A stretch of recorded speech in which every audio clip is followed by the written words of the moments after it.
ಡಿ.ಕೆ. ಶಿವಕುಮಾರ್ ಅವರೇ ಸುರಪುರದಲ್ಲಿ ಬಂದು ಹೇಳಿಕೆ ಕೊಡ್ತಾರೆ, ನಾನು ನೀರಾವರಿ ಸಚಿವ ಇದ್ದಾನೆ, ನಾನು ಬಿಟ್ರೆ ನೀರು ಬರುತ್ತೆ ಅಂತ.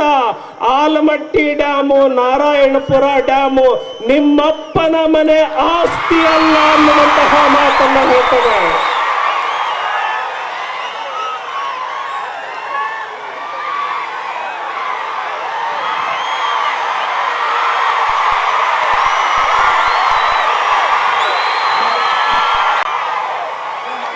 ಇವತ್ತು ನಾವು ತೀರ್ಮಾನ ಮಾಡಬೇಕು, ರಾಜು ಗೌಡ್ರು ಇಲ್ಲಿ MLA ಯಾವಾಗ ಆದ್ರೂ ಅವತ್ತು ಸ್ವಾತಂತ್ರ್ಯ ಬಂತು.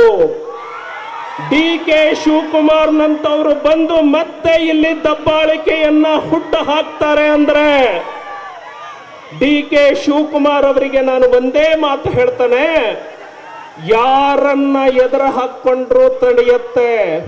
ಸುರಪುರದ ಜನರಿಗೆ ಗೊತ್ತಿದೆ, ರಾಜು ಗೌಡ್ರಿಗೆ ಗೊತ್ತಿದೆ, ಸುರಪುರದ ಜನರಿಗೆ ಗೊತ್ತಿದೆ, ರಾಜು ಗೌಡ್ರಿಗೆ ಗೊತ್ತಿದೆ. ಈ ಸುರಪುರದ ರೈತರಿಗೆ ನೀರು ಹೇಗೆ ತರಬೇಕು ಅಂತ ಅವರಿಗೆ ಗೊತ್ತಿದೆ.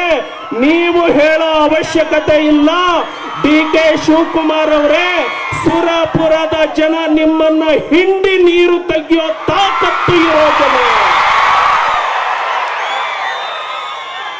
ಆತ್ಮೀಯರೇ, ಇವತ್ತಿಂದ ಚುನಾವಣೆ ಇರೋದು ಕೇವಲ 4 ದಿನ ಮಾತ್ರ. ಇಲ್ಲಿ ಬಂದಿರೋರು ಪ್ರತಿಯೊಬ್ಬರು ಕೂಡ ಪ್ರತಿಜ್ಞೆಯನ್ನ ಮಾಡಿ ಹೋಗಬೇಕು. ಬೆಂಗಳೂರಿನಿಂದ ಬಂದು ನಮ್ಮ ಸ್ವಾಭಿಮಾನವನ್ನ ಕಿಚ್ಚು ಹಚ್ಚಿ ಹೋಗಿದ್ದಾರೆ ಡಿ.ಕೆ. ಶಿವಕುಮಾರ್ ಅವರಿಗೆ ನಾವು ಉತ್ತರವನ್ನ ಕೊಡಬೇಕು. ಇವತ್ತಿನಿಂದ 4 ದಿನದವರೆಗೆ ಒಂದು ಕ್ಷಣ ವಿಶ್ರಾಂತಿಯನ್ನ ಪಡಿಲಾರದೆ ಡಿ.ಕೆ. ಶಿವಕುಮಾರ್ ಹೇಳಿದ ಮಾತು ನಮ್ಮ ಕಿವಿಗೆ ಅಪ್ಪಳಿಸ್ತಾ ಇದೆ ಅಂತ ಊಟವನ್ನ ಬಿಡಬೇಕು, ನಿದ್ದೆ ಬಿಡಬೇಕು, 4 ದಿನ ನಿರಂತರವಾಗಿ ಓಡಾಡಬೇಕು. ರಾಜು ಗೌಡ್ರನ್ನ ಗೆಲ್ಸಿನೇ ನಾವು ನಿದ್ದೆ ಮಾಡ್ತೇವೆ ಅಂತ ತೀರ್ಮಾನವನ್ನ ಮಾಡಬೇಕು.